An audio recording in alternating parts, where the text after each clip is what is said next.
My Lord and my God, I firmly believe that you are here, that you see me, that you hear me.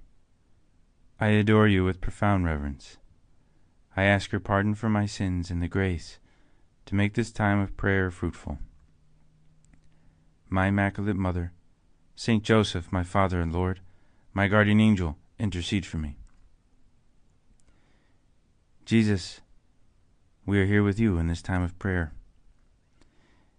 And we see that sometimes you talk about the end of the world. And there's a moment when the apostles ask you about when it's going to happen. And you don't give the answer. You don't say when. But you mention signs that there will be that could mark that the end is near.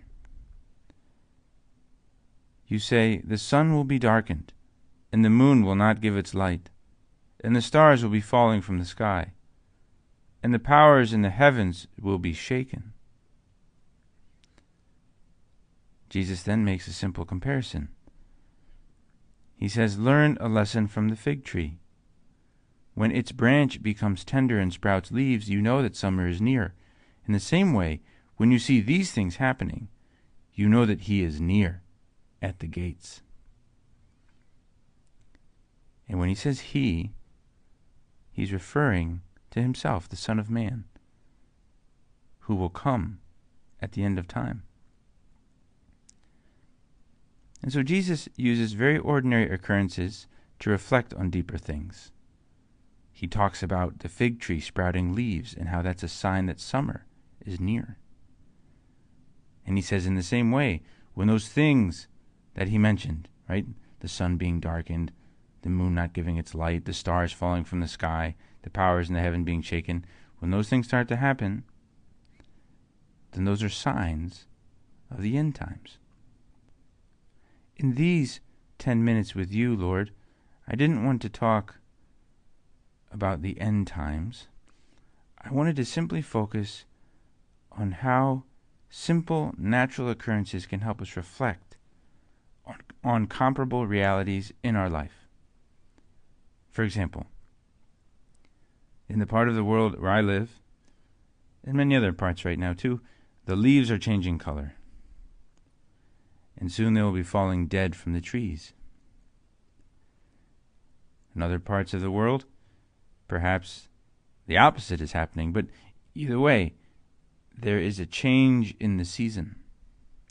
And these changes of the season can help us reflect on the fact that time is limited. I must admit, though, the leaves falling from the trees have a special effect that can help us, maybe more than springtime or summertime, they help us think about death. And they remind us that our time here on this earth is limited. And rather than letting this lead us to fear and trembling, may it lead us to enjoy the moment, to treasure the present moment for the gift that it is, and to seek God's will, to seek your will, Jesus, in the here and the now, because that's where you await me. Not in the past, not in the future that hasn't happened yet, but in the now. There's a classic, at least in my mind, a classic animated movie called Kung Fu Panda. I'm referring to the first one. And there's a character who is an old, wise kung fu master. He's a turtle, and he teaches his students the importance of not fretting too much about the future or about the mistakes of the past. And he says, yesterday is history, tomorrow is a mystery, but today is a gift. That is why it is called present. And I thought this was great. This is great. Yesterday is history, tomorrow is a mystery, but today is a gift. That is why it is called present. Now, I don't know if that works in other languages, but it works very well in English.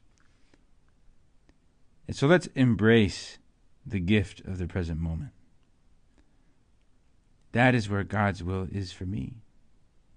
So the leaves that fall, the seasons that begin and then come to an end, remind us that the season of our life will come to an end with a new life, hopefully in heaven with you, Jesus, forever.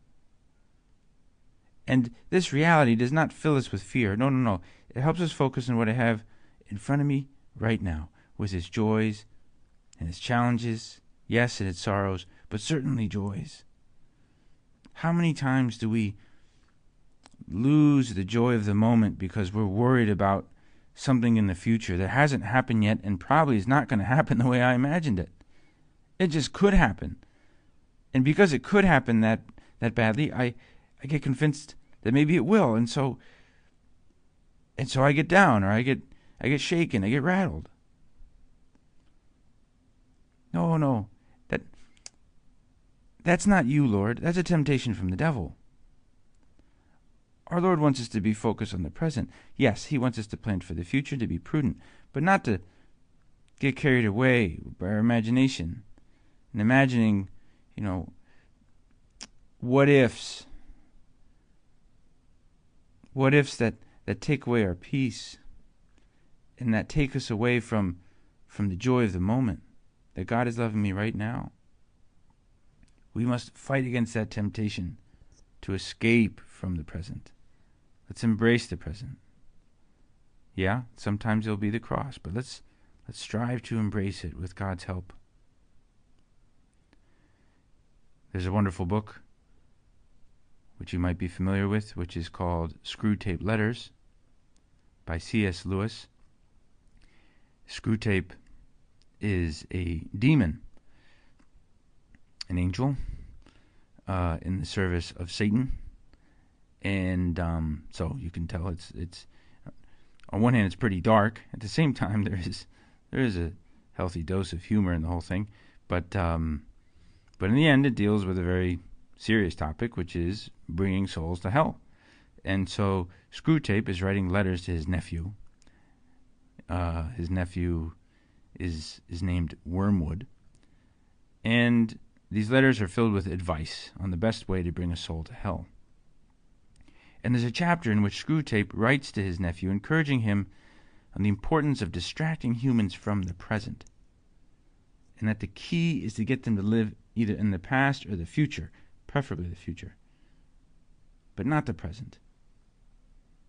Here's a paragraph from that chapter. Screwtape writes, "Our business is to get humans away from the present. With this in view, we sometimes tempt a human, say a widow or a scholar, to live in the past. But this is of limited value, for they have some real knowledge of the past, and it has a determinate nature, and to that extent resembles eternity. It is far better to make them live in the future. Biological necessity makes all their passions point in that direction already, so that thought about the future inflames hope and fear. Also, it is unknown to them, so that in making them think about it, we make them think of unrealities. Hence, nearly all vices are rooted in the future." Frankly, this quote from C.S. Lewis's book has helped me understand a lot about this particular temptation that the devil presents to us oftentimes, to get us out of the present. So this knowledge of my limited time on this earth can help me focus on the now. What do you want from me now, Lord? What gifts are you giving to me now? Let's be grateful, and let's love those who are by our side today. Let's try to love God's will and the work that I have today. Let's be appreciative for the opportunities I get to rest today, without letting our imagination run wild and fears tossing me to and fro in my heart. Fears about things that aren't real yet and probably won't happen the way I imagine them. So let's go back to that wise phrase in Kung Fu Panda. Yesterday is history, tomorrow is a mystery, but today is a gift. That is why it is called present. Jesus, thank you for the gift of the present moment. And help me live in the moment, which is where your will can be found, in the here and in the now. I thank you, my God, for the good resolutions, affections, and inspirations that you've communicated to me in this meditation. I ask your help to put them into effect.